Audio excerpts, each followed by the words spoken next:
Hello everybody, so this is the third and final part of my response to Sentient Darkness's video responding to me on basically a random assortment of points I made across 3 videos.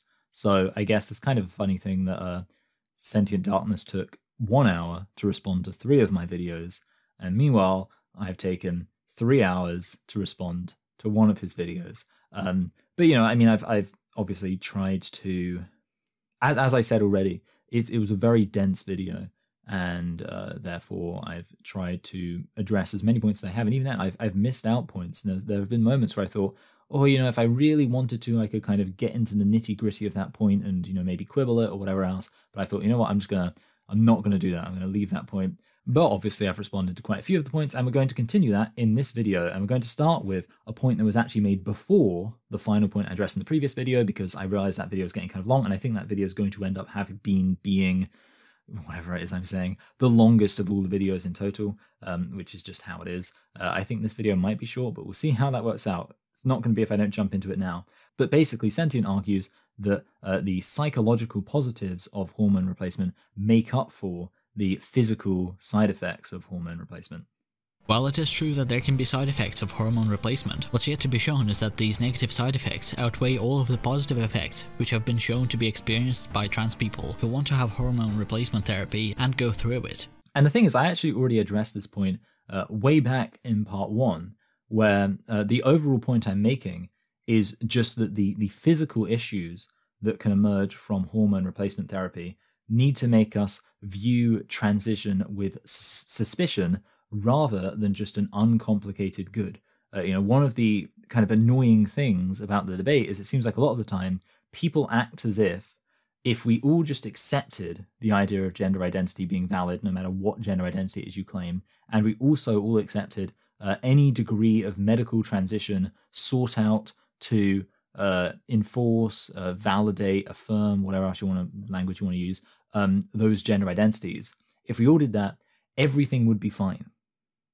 You know, like, hey, if the gender critical people just stopped complaining about gender identity, then everything would be fine. That seems to be like a narrative that I notice from some people. But of course, it's a little bit silly when you realize that gender critical feminists aren't the ones causing messing with your hormones to have all of these negative physical side effects. You know, I would also say I don't think gender critical feminists are causing all of the health issues, mental health issues that can persist for trans-identified individuals after transition. But that's, you know, another story. But yeah, certainly we can all agree that it's not as if gender critical feminists are making it so that hormone replacement or, you know, complications from all of these different surgeries, infections and things like that, we're not causing these things to happen.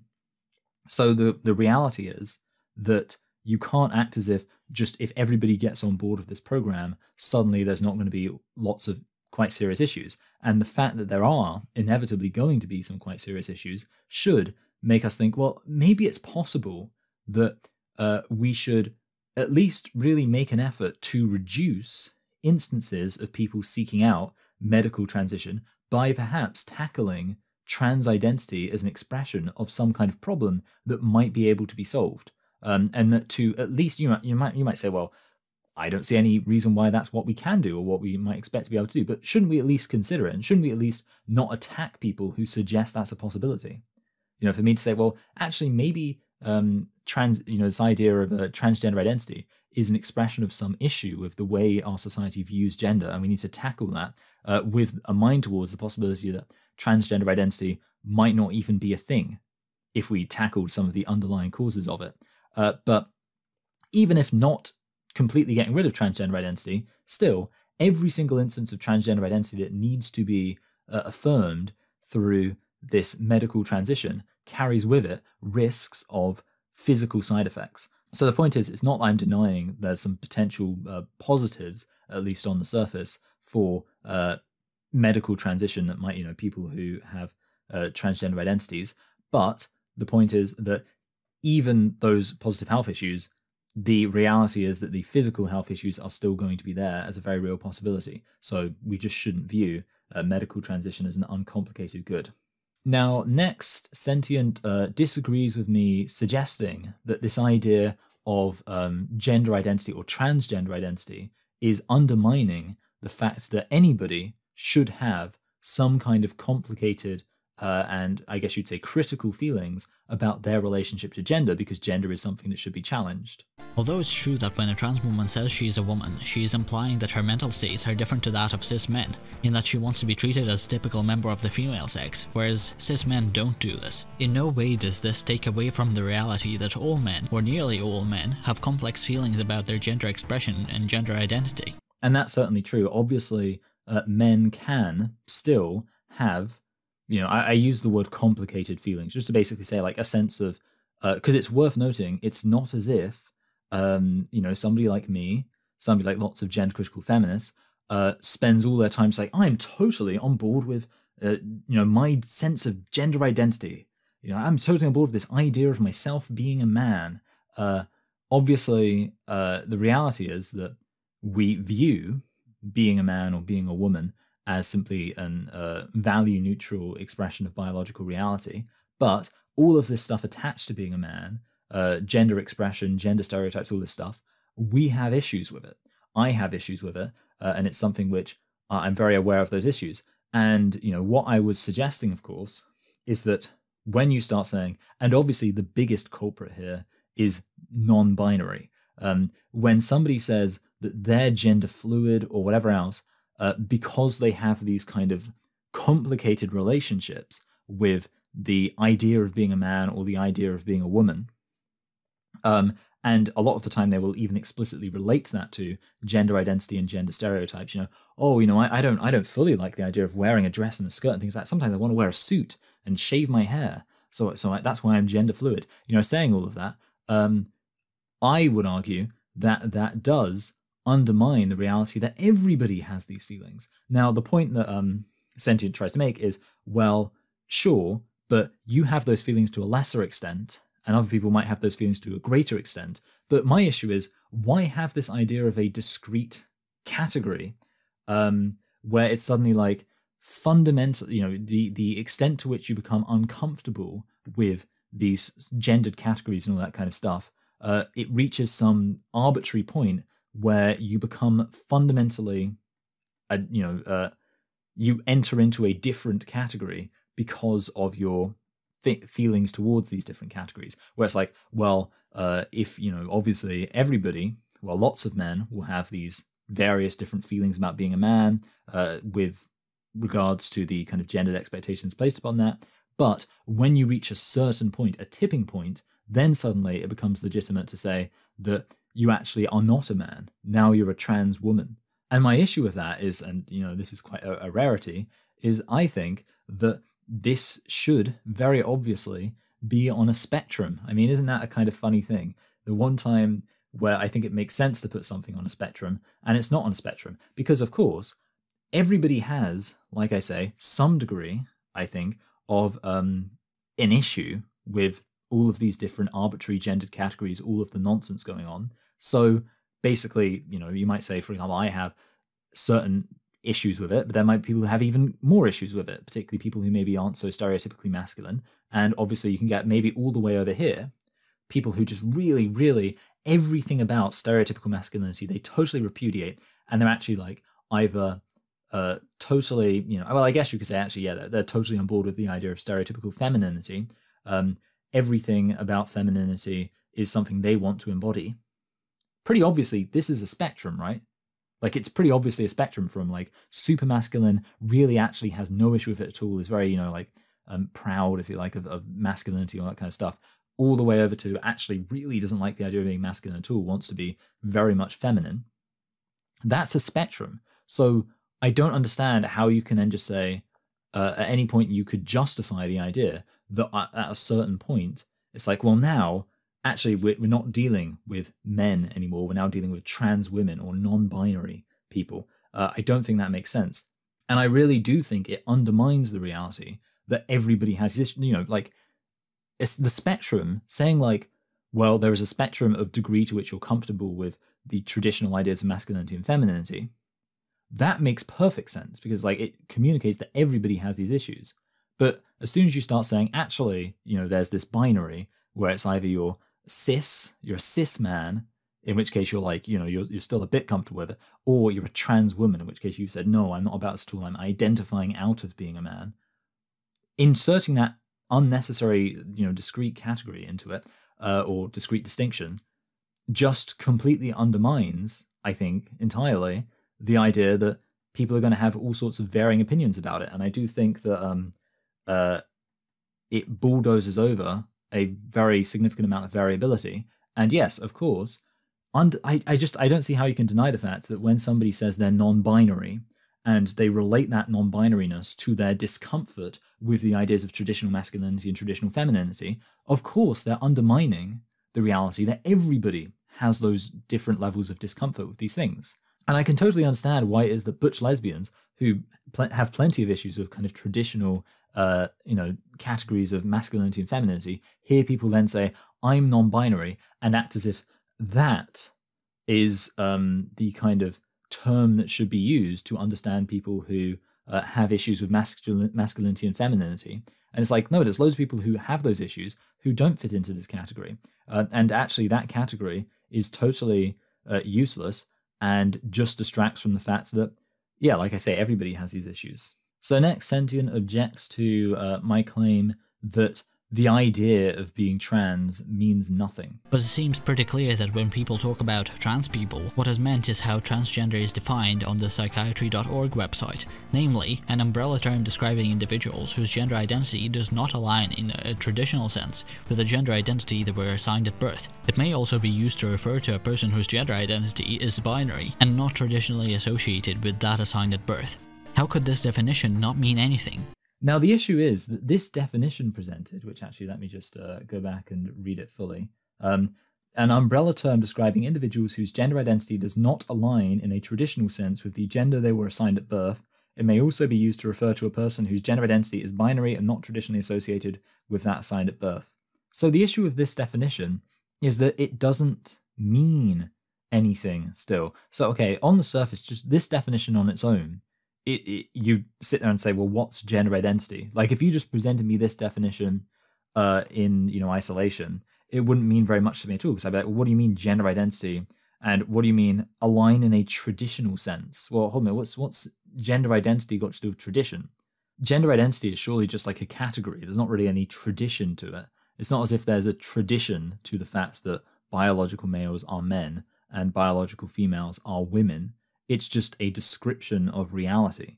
So I don't really know how you would say there's any tradition to that, but whatever. The thing is, yeah, the definition itself is kind of a mess, but obviously we did get a definition from Sentient of gender identity, and gender identity is apparently wanting to be treated the way a typical woman wants to be treated, or sorry, typical female wants to be treated, versus wanting to be treated the way a typical male wants to be treated.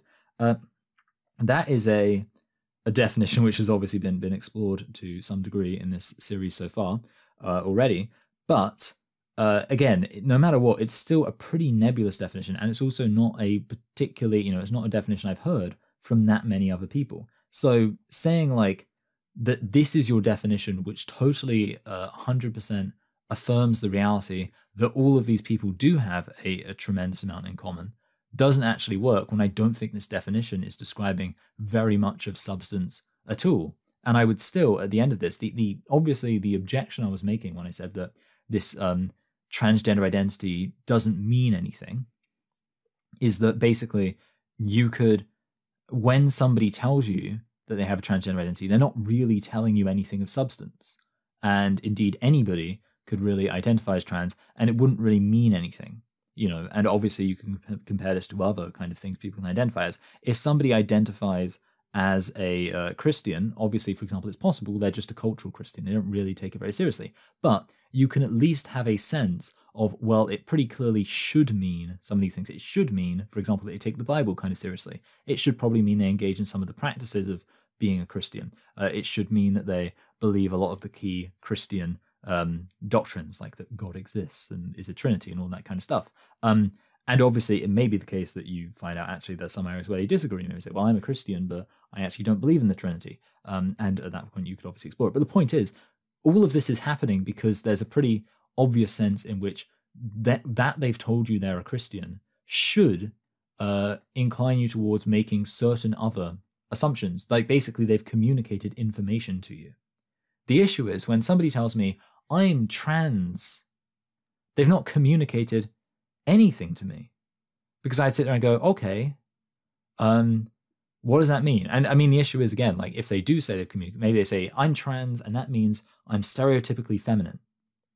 And then I would say, well, that's incredibly sexist that you're saying, you know, well, obviously if they say I'm a trans woman and therefore I'm stereotypically feminine, I would say that's tremendously sexist.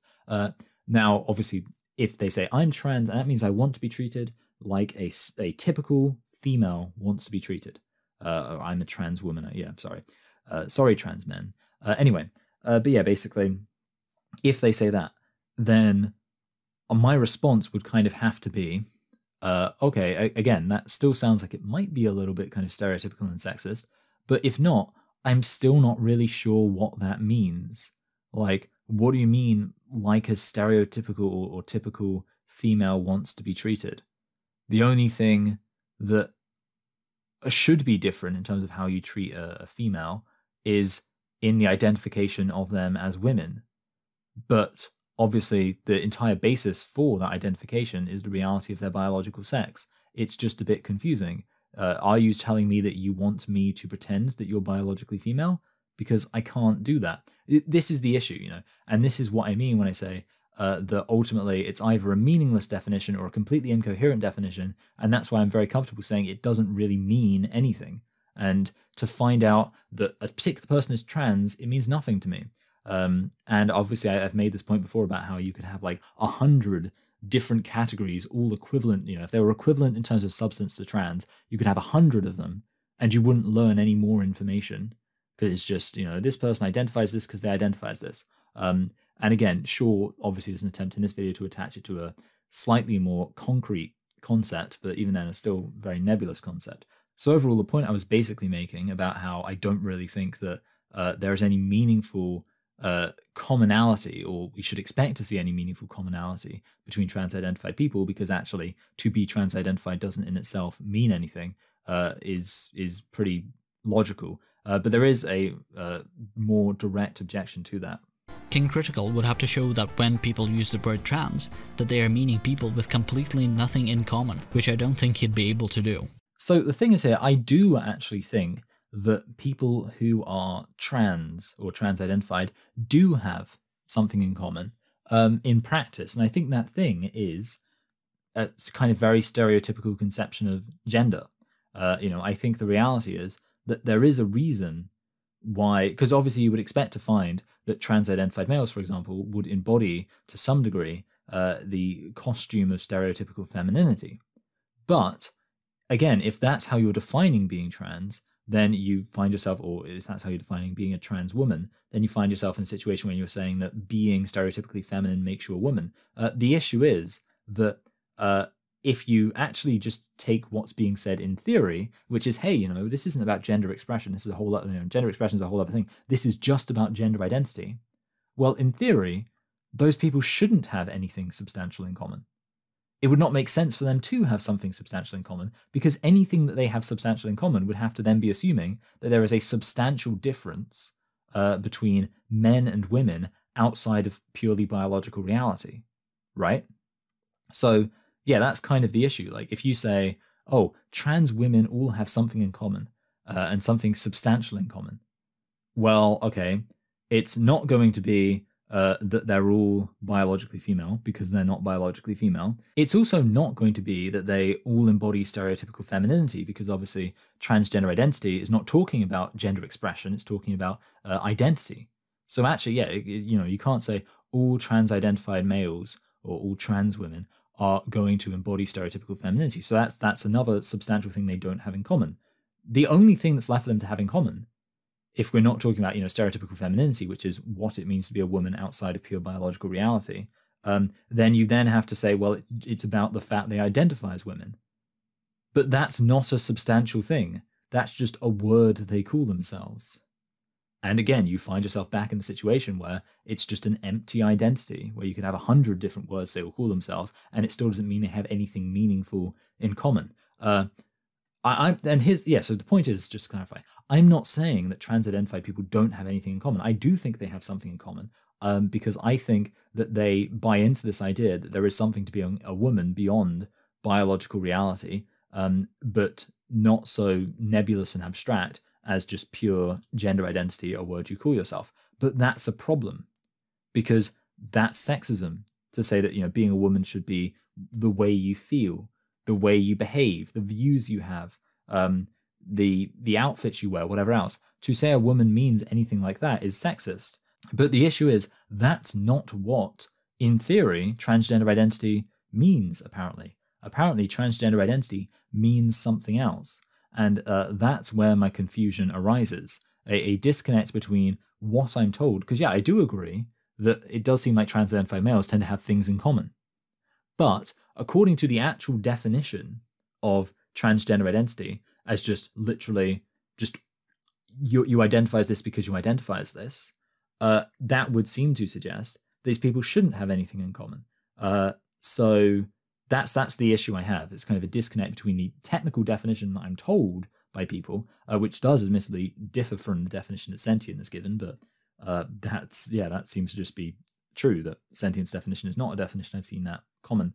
But basically the definition that I'm told and the actual reality I observe. So yes, I do observe commonalities between trans-identified individuals, but I don't think that it makes sense to say that trans identity is what explains those commonalities when trans identity is describing something that doesn't mean anything. Next, there's an objection to my suggestion that men embodying a hyperfeminized femininity is fetishistic. It's no more demeaning than when a cisgender woman expresses her gender in a fetishistic, hyperfeminized form. So one of the issues here is that in the case of women, there's a very significant reason why a lot of women might embody femininity, and it's just because it's what's expected of them. The reality is that for biological males, that's not going to be one of the reasons. So it just means that proportionally, the likelihood of it being fetishism is significantly increased. If I see a woman dressed up, like in a dress with makeup, my first instinct is not going to be, oh, that's fetishistic, because more likely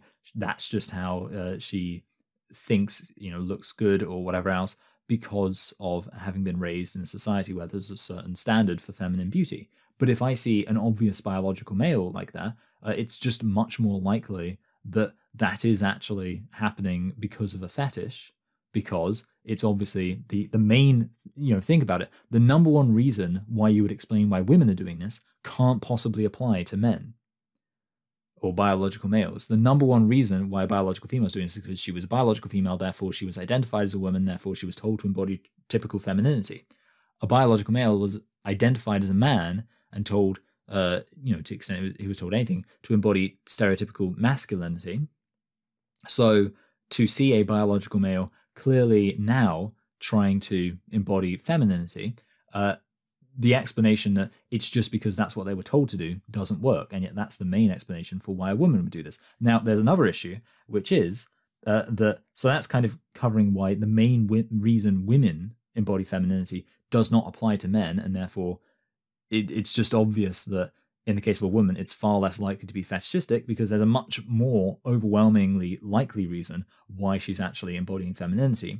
But the other issue is that the reality is that sissy hypnoporn is real. Like, autogynephilia is real. Let's not pretend it's not, because it would be absurd. Like, I can't believe there are people who actually act as if it's not. It just makes no sense. Pretty obviously, there is this fetish of being, being perceived as a woman and all that kind of stuff. And here's the thing: if this was just as much of a fetish for women, where's all the kind of audio-visual media evidence of this fetish? Because there is huge amounts of media evidence for this fetish existing in men. This fetish of, I'm being perceived as a woman and it's hot.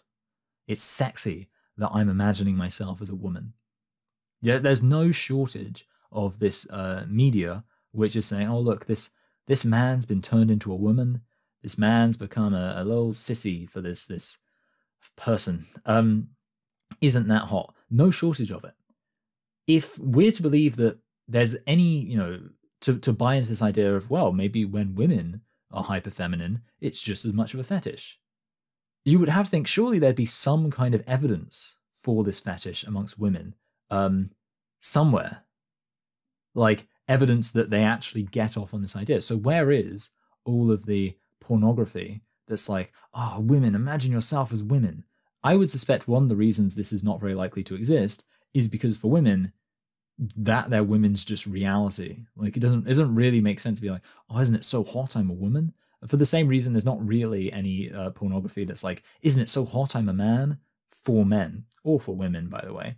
But like, that's the thing. There's this one category of pornography that's like, isn't it hot that though you're this particular biological sex, you're being treated in a kind of sexual context as if you're actually the opposite?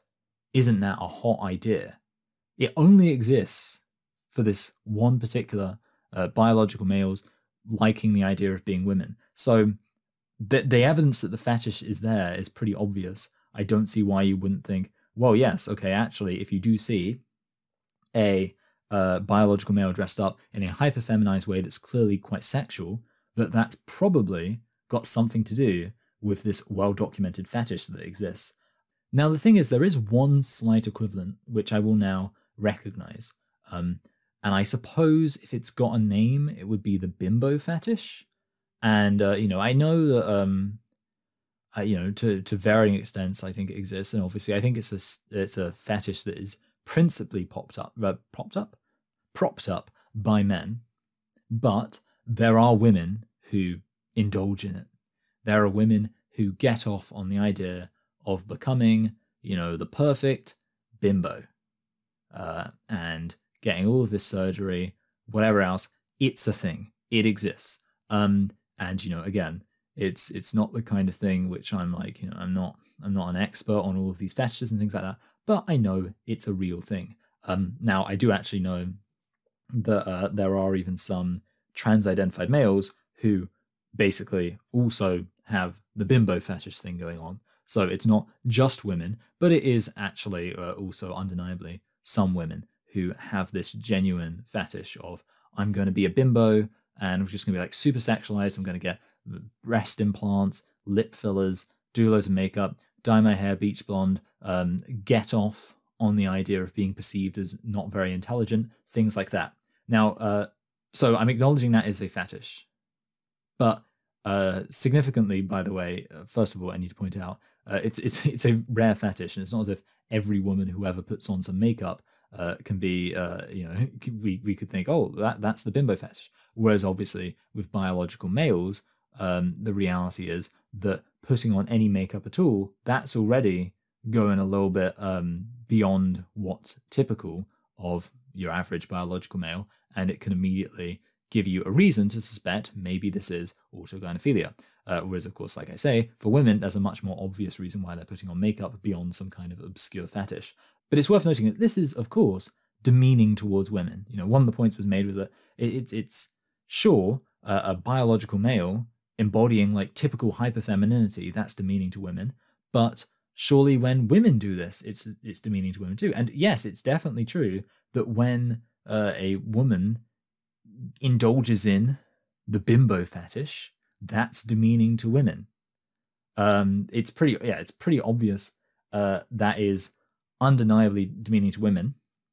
But at this point, I would point something out, which is that men have more institutional power. We live in a patriarchy where male privilege is a thing. So I think there is a significant difference between how you might explain and look at and how you should analyze women engaging in this fetish, women who don't have much power, who might actually genuinely believe that this is the most they could amount to or something like that.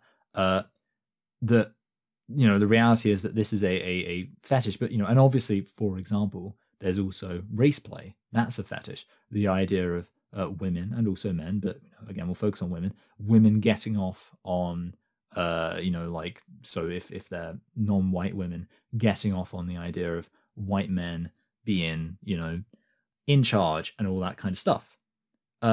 Pretty obviously, this is people who are in oppressed, marginalized communities, groups, whatever, fetishizing the reality of their own institutional oppression. That's kind of just obvious. Like, if a black woman wants to get off on the idea of being all sorts of kind of abusive language and kind of fetishistic reenactment of slavery, for example, then that's pretty obviously her fetishizing the reality of black people's institutional oppression as a black woman herself. If a woman in general wants to get off on the idea of being perceived as dumb, being perceived as subordinate, being perceived perhaps as domestic, and, you know, not really particularly capable of anything outside of the home or indeed the bedroom, that's pretty obviously a woman fetishizing the institutional oppression of women. Pretty obvious big difference is that when you have a biological male doing this, you have a biological male who is the oppressor fetishizing the idea of women's oppression.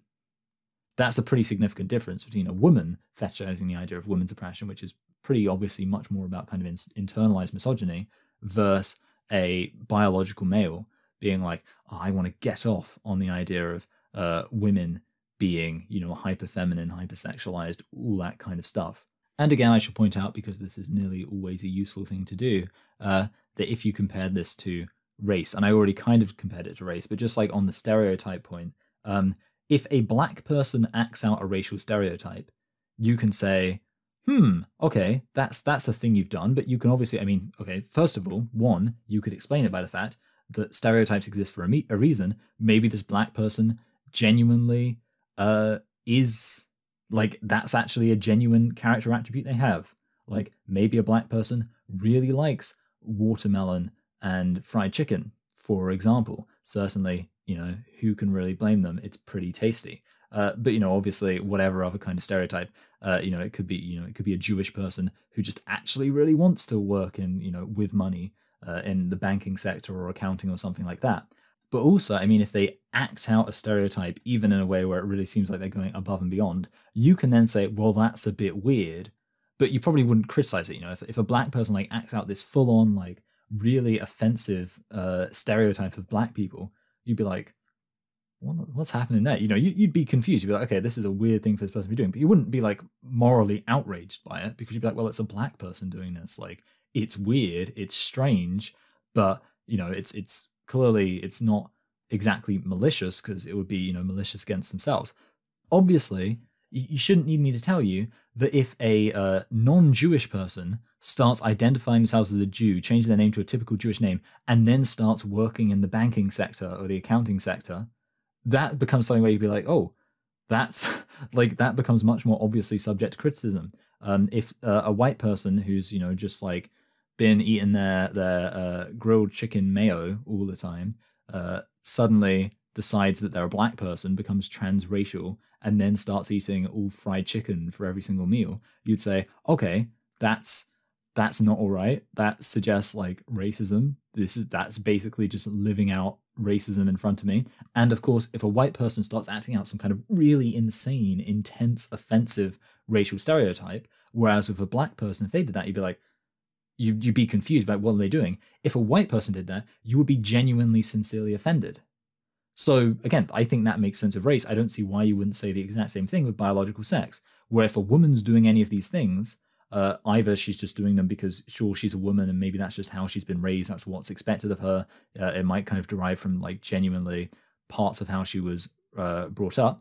If she starts acting like a really ridiculously offensive stereotype of femininity, you'd go, oh, that's weird. That's like, that kind of makes you uncomfortable, whatever else. But obviously, if a biological male then does these things, you're going to treat it differently. So it does seem to me like the racial kind of analogy really reinforces the kind of gender-critical criticism of biological males acting out hyperfemininity.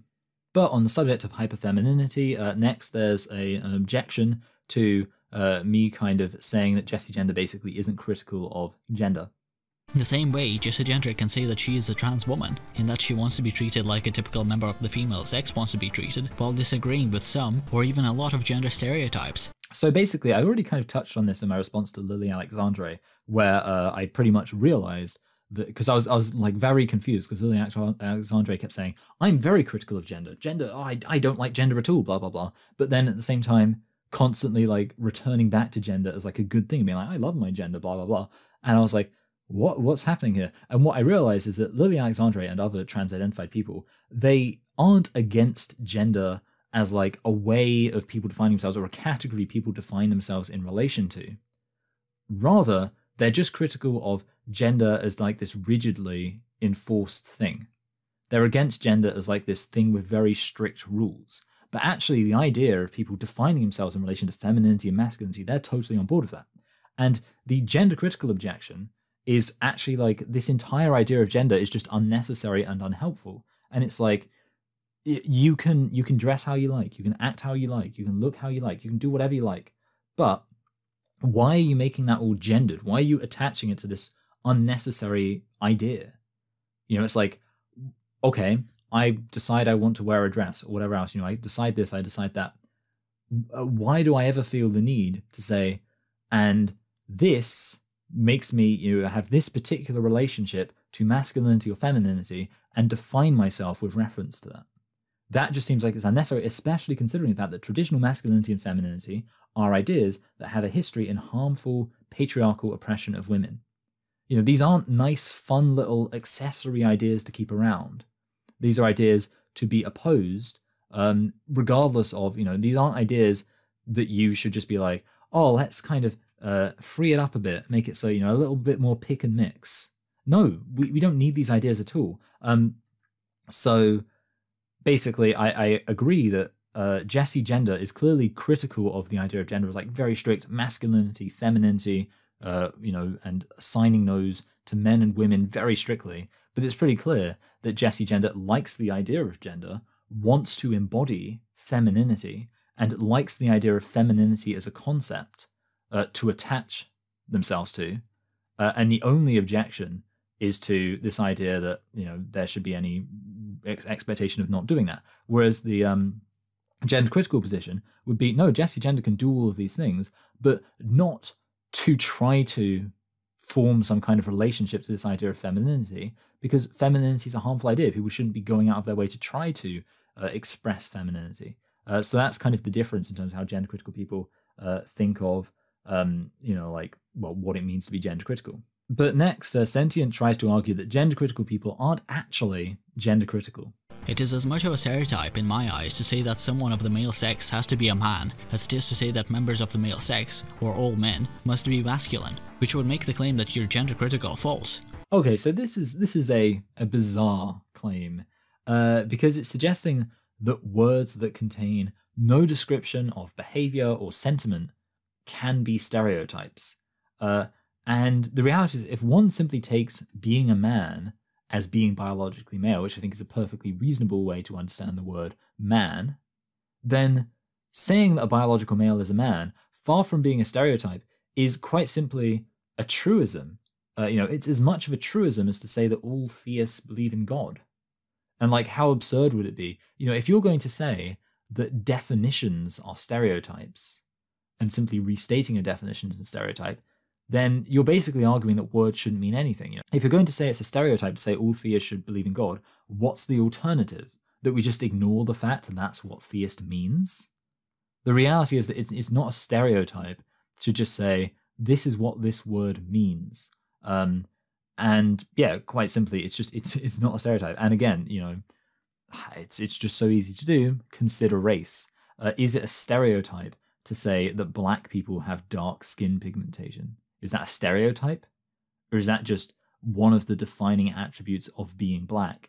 I think actual black people who have seen genuine offensive stereotypes actually touch on behavior and appearance and sentiment of black people, and actually demean black people by portraying a kind of a simplistic and offensive depiction of these different attributes of black people, would be pretty offended if you were to suggest that these things are on the same caliber as saying that a black person has dark skin pigmentation, or that a biological male is a man. I really think that people who face like actual discrimination, which has genuinely like been demeaning to them, and you know, discrimination that touches on like actual attributes that are perceived negatively and applies those attributes to huge broad groups of people to whom it doesn't apply would be offended by the suggestion that merely correct identification is equivalent to stereotyping. But Sentient argues that not only is it a stereotype to say a biological male is a man, it's a harmful stereotype. The reason it's a harmful gender stereotype for gender-critical people to define gender as sex is because it harms trans people who consider themselves to be the gender they are, as opposed to the gender they were assigned at birth according to their sex. Now, this is sort of true. Truth hurts, as our friend Lizzo once said. But the reality is that I would argue it's the delusion that harms people. And the thing is, whenever like a benign action harms somebody, it's never really the benign action that's harming them, right? Because a benign action shouldn't be harmful. It's the person's reaction and what it is that's causing that person's reaction that harms them. And kind of the analogy I've made before is like, if you like touch somebody and they immediately recoil in pain, like, it's not that the action you just did to them was harmful. It's that they have some kind of, horrible, apparently, condition or something which causes them immense pain whenever they're touched, that is harming them. And I mean, actually, you could talk about kind of OCD. Shaking somebody's hand isn't harmful. It's a pretty benign thing to do. But if somebody has OCD, then they are being harmed by that OCD, which is telling them this is a horrible thing. And it doesn't mean, let's just stress, it doesn't mean just ignore all of these like things. Don't be like, it doesn't mean, it doesn't matter. But it does mean let's actually recognize what the harmful thing is. So yeah, obviously, I've said before that I am actually kind of mindful to not like, always be like, you're a man, shut up, you trans-identified male, you're a man, you'll never be a woman, all that kind of stuff. I don't try to force that because I do recognize that would be unnecessarily mean. I try to be reasonable as I can be. I remember there was a post recently on the relationship subreddit, which I'm not actually kind of that fond of, but basically it was kind of posted somewhere else. But basically it was somebody saying that they had a fear of lunch meat, like an irrational fear of lunch meat, sliced meat, and therefore they wouldn't let anybody have it in their house. And their boyfriend had got annoyed at this. And obviously what a lot of people were saying is, hey, look, if you have this phobia, people should be mindful of that. People shouldn't just be shoving lunch meat in your face. But you can't just there has to be a reason, some degree of reason to it, such that people can just have lunch meat in the same house as you. It's a funny analogy. But the point is obviously that you can't say, if you have this like mental health issue, then you could say that you experience certain things as harmful. But the problem is, if you start claiming that the actual benign things you're experiencing as harmful are in themselves harmful, you're ignoring the real issue that needs to be addressed. The point is, you can't say that the benign action of simply identifying a biological male as a man is harmful. If it's causing somebody distress, the harmful thing there is their own attitude to reality. And I just think it's always worth stressing the actual issue that needs to be addressed. If a person is found who claims to want to be treated like a typical member of the female sex wants to be treated, but they don't consider themselves to be a woman, then I would be willing to use whatever definition of woman they have when talking to them and about them. So credit to this guy, there is a clear recognition of how you actually test a definition. Are there people to whom that definition would seem not to apply? However, the slight issue is that the definition itself isn't clear enough that you can actually really get a proper idea as to the accuracy of the definition. The question is, are there any trans-identified males who don't want to be treated the way a typical biological female wants to be treated? And the answer to that is maybe. I mean, the big problem here is obviously that the big part of your definition, how does a typical biological female want to be treated, is quite nebulous. So, that's kind of the issue. This definition, I do think it needs to be really kind of fleshed out a bit more in order to say whether or not it works. But of course, it's possible that the definition does actually work and is coherent. It's just hard to tell just based on the quite basic description of it that's been provided in the video so far.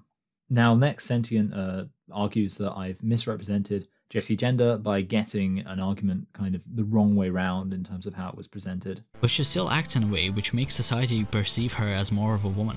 What she wasn't saying is that because she expresses herself in a feminine manner, that's what makes her think she's a woman. This is a complete reverse of her position. So since in the last video Sentient gave me credit for making a good point, I'm just going to say that this is probably correct. I kind of could maybe go back and like really watch what I was saying fully in context and maybe work out that I was kind of, I guess, reading between the lines and like arguing that maybe the substance of what Jessie Gender was claiming was actually not sincere, and that while Jessie Gender might have claimed that the relationship was that because of the identification as woman, one acts more feminine rather than acting more feminine makes you a woman or whatever else. But overall, I'm just going to say, you know what? Yeah, I probably just, was recording for a while and made a genuine mistake. So yeah, let's just say it was a mistake. So at this point, Sentient addresses some concerns about the idea that, like, how can you talk about women's issues when woman is no longer attached to biological sex? And the first claim is that you can just say, well, if an issue affects mostly women, then it's a woman's issue. The first is the fact that menstruation issues will still predominantly affect cis women, making it a mostly women's rights issue, and it can be phrased to be a mostly women's rights issue without excluding the idea that trans men and some non-binary people will also face these issues. Now, this is certainly true as a system. You could say, well, abortion affects mostly women because most women are biological females, and therefore it's a woman's issue. There are a few issues here. First of all, I'm not sure to what extent this actually works perfectly in every single case. It might be the case that there's some issues where something affects mostly women, but because it doesn't relate specifically to biological sex, you would say actually it's not really a woman's issue. I'm not sure, but I couldn't really think about that. And obviously this video is getting quite long, so I'll just say that the main issue I have with it is it ignores the reality that there is a relationship between the category of woman as a group of people who have been oppressed and biological sex. The problem is that when you say, well, we're going to acknowledge that abortion is a woman's issue, but not understand that in terms of the reality that all women are biologically female, you're disconnecting this from the reality that the category of woman was first identified and oppressed based on women's reproductive capacities in ancient primitive societies. So it's just kind of becomes analytically a little less easy to understand the reality of why women's reproductive healthcare is such an important issue. But next, Sentient argues, well, we can just have two concepts of misogyny, one to describe misogyny along biological sex lines and the other to describe misogyny along gender lines. The second is to have two separate concepts for misogyny, one relating to sex and one relating to gender. Now, this is something I've actually heard before from some kind of gender critical light people, where they've said things like, well, trans women are women in terms of identity, but not in terms of biological sex. And things like that. Now, I should point out that obviously, I think you would have to say that if there's discrimination along kind of gender lines, it would be gender expression, because obviously gender identity is not perceptible. Somebody's desire to be treated like a woman doesn't cause them to be face any kind of oppression at all. And conversely, of course, somebody who doesn't want to be treated like a woman but expresses themselves in a very feminine way might find that they do actually face oppression. So it does create an issue of, like, how is this actually relevant to gender identity? But first of all, I mean, obviously, again, it ignores the relationship between sex and gender. The idea that biological females are identified as women, and then this idea of femininity was invented to keep biological females kind of in their place and to kind of retroactively justify the idea that there was a set series of roles for women, to suggest that biological males can just be like, well, I'm just going to be a woman because I feel like it, and oh, look at this oppression I face. So in other words, it kind of changes gender from a symptom of patriarchal oppression into a kind of pre-existent thing that's discriminated against, where it's like, before it was because of patriarchal oppression, this idea of gender was invented. But now it becomes, well, because of your gender, you face patriarchal oppression. And I certainly, obviously there is an extent to which it's a kind of a circular reinforcing thing where patriarchy invented gender, and gender in turn was, people are oppressed based on the genders they adopt. But the issue here is that the oppression that a biological female faces based on gender, the gendered oppression a biological female faces, is not the same as the oppression a biological male will face based on gender. Because if a biological male adopts feminine attributes for reasons that are basically chosen because they think that it will make them happier or whatever else, then to suggest that that's any oppression they face based on that is the same as a woman who has basically been forced or coerced in some way by society to adopt stereotypical femininity facing oppression. To suggest those two things are the same, I just don't think is really appropriate. Next, Sentient objects to my claim that trans-identified males unilaterally declare themselves to be women. This idea that trans women unilaterally decide that they are women is false, because people aren't in control of what they want to be treated like. They can only act based on their desire. So this argument's a bit weird. It basically seems to be conflating wanting to be a woman, which of course, it might be the case that you can't choose what you want. The heart wants what it wants, and if you really want to be a woman, you didn't choose to want that. But it conflates that with saying you are a woman. I agree that trans-identified males aren't just waking up and being like, I want to be a woman. Definitely that desire seems to come from something, much deeper and kind of subconscious. But the decision to say, and because of that, I am in fact a woman, and I have this particular way of defining woman that means that I would be considered a woman, that is something you're choosing to do, and it's a unilateral declaration. It's saying, this is what I am. I am a woman, and I'm saying that just solely based on my own opinion, like based on my own ability to just say things and they be true. I am a woman. That's a unilateral declaration. And yeah, I don't see how you can disagree with that. Now, Sentient also says I'm wrong to suggest that trans-identified males shouldn't be identifying themselves as the victims of patriarchy just based on, again, a unilateral declaration. And that is that trans women think that they are victims of oppression specifically because they decide they are women. This notion is wrong as explained previously, since if they are perceived to be women by misogynists, then they will indeed experience misogyny. But I think this is ignoring what I was actually trying to say. Of course, I agree that men can be oppressed under patriarchy, and especially gender non-conforming men can face oppression, and even oppression is going to be a lot of the time very similar to the oppression that women might face. But I was focusing on groups and the reality that patriarchy is one group oppressing another group. It's biological males oppressing biological females. So while it's true that there are also different ways that there's kind of like internal within these two groups, systems of kind of policing where some women will oppress other women, some men will oppress other men, and things like that. The reality is that patriarchy exists as a system where males oppress females. And while it's true that a biological male might embody femininity so much that they actually become oppressed in many ways just as much as a woman, this doesn't allow a biological male to say, I am now no longer the group that patriarchy is run by and enforced by and exists to benefit. I am now actually part of the oppressed group in patriarchy, because patriarchy is biological males, men oppressing women. And yeah, sure, I could face all sorts of discrimination under patriarchy, depending on there's all sorts of things I could do which could cause the system of patriarchy to cause me issues. But that doesn't change the fact that patriarchy exists to advance and help and profit me and people like me, biological males, aka men, and exists to disadvantage and harm women.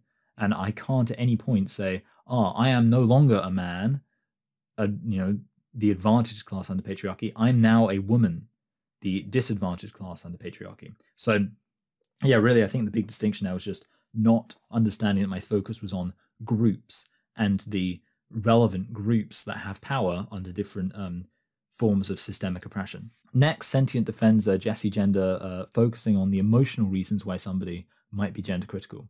Nowhere in the part where she was explaining the hardships cis women have to go through did she say that because most gender critical women go through this, that their concerns about transgender people can be dismissed because of that. So quite simply, I think that when explaining a particular idea, speculating about the emotional drives behind it can be just not a particularly good thing to do.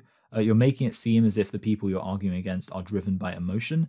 The reality is that Sure, I think there's a genuine place for thinking, why is it that some people believe what they believe, and what are the emotional reasons for that? And of course, people can believe things rationally, but have emotional reasons for why they believe it. But I think when you're actually making a serious video about like a belief system, to just throw in there kind of casually, especially when you've not really addressed a lot of these substantial kind of intellectual reasons for upholding a belief, to just include, oh, but also these women have been abused and all that kind of stuff, and that's why they're gender critical, I just think is it comes across as dismissive. It's like, it is like making a video about Christianity and not spending any time at all focusing on actual intellectual arguments of Christianity, and just solely saying, here are all of the psychological reasons why somebody, because of different emotional experiences, would be inclined to accept Christianity.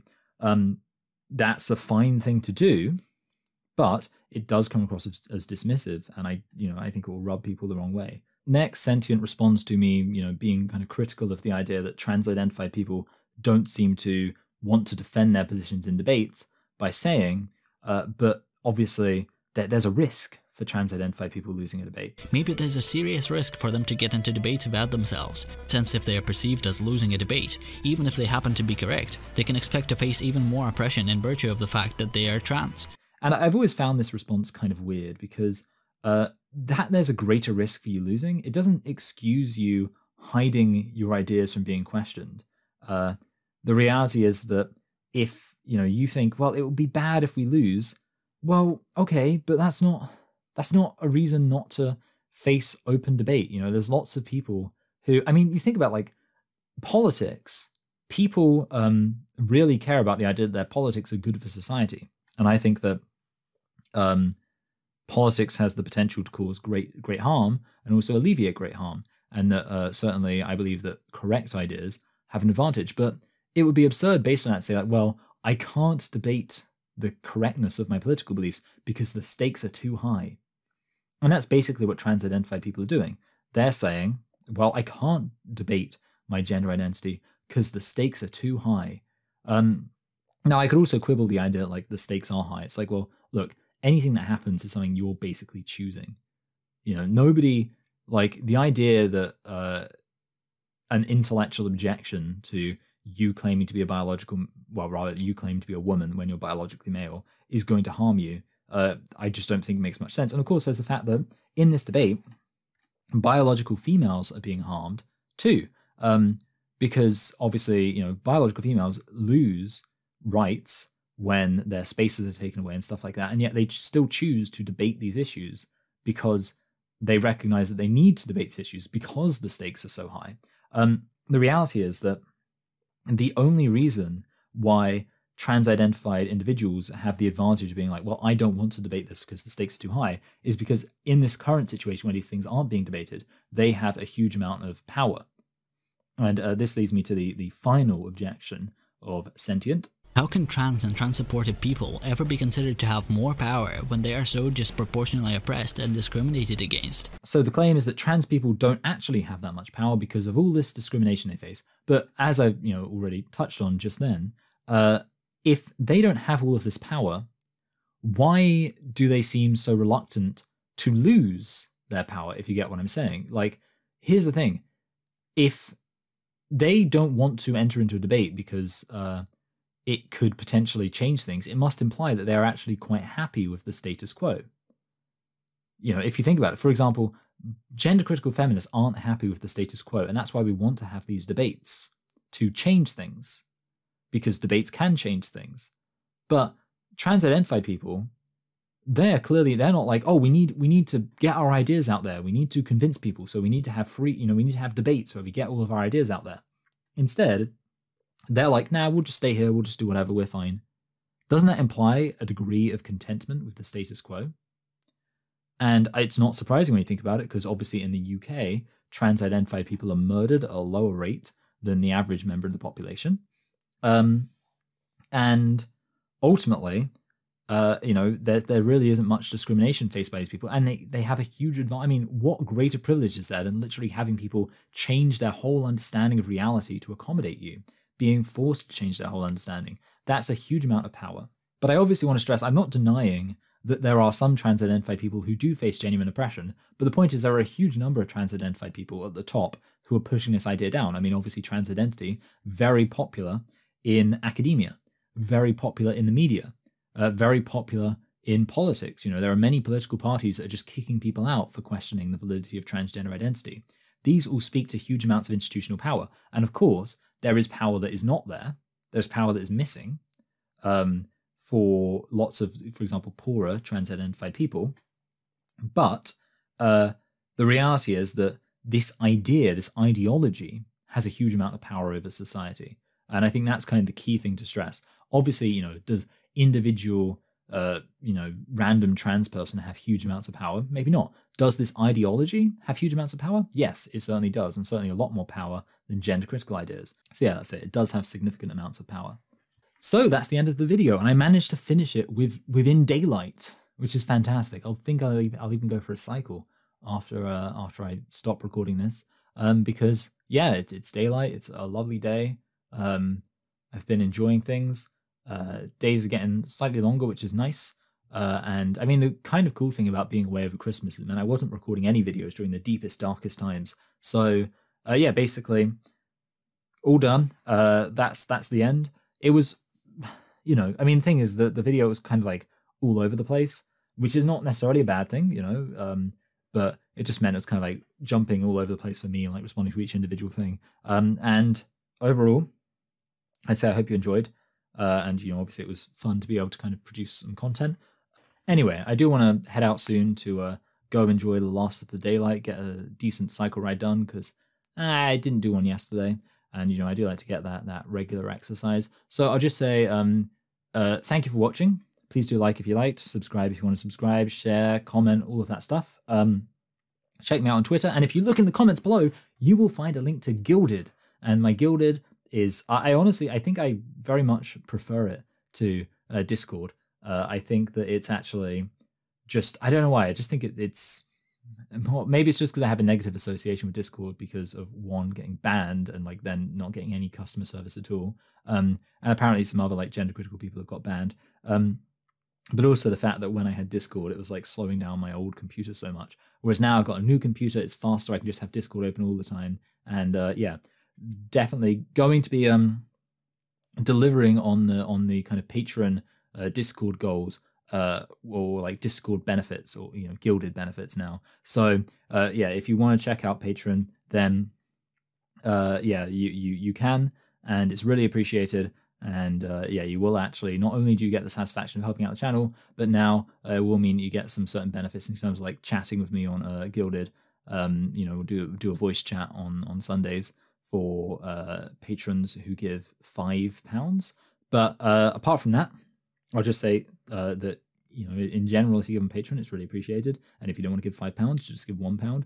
£1, it's not that much to you. It's only £12 a year. But if everybody did it, then it would be a lot to me. So thank you very much. And I'll just say thank you to my current patrons. In addition to the names scrolling past on your screen right now, I would like to give a special thanks to last month's patrons: Emma, Bronte, Tree Shrew, Catherine, Gabrielle, Pauline, and Kendra. Thank you. You're all very appreciated.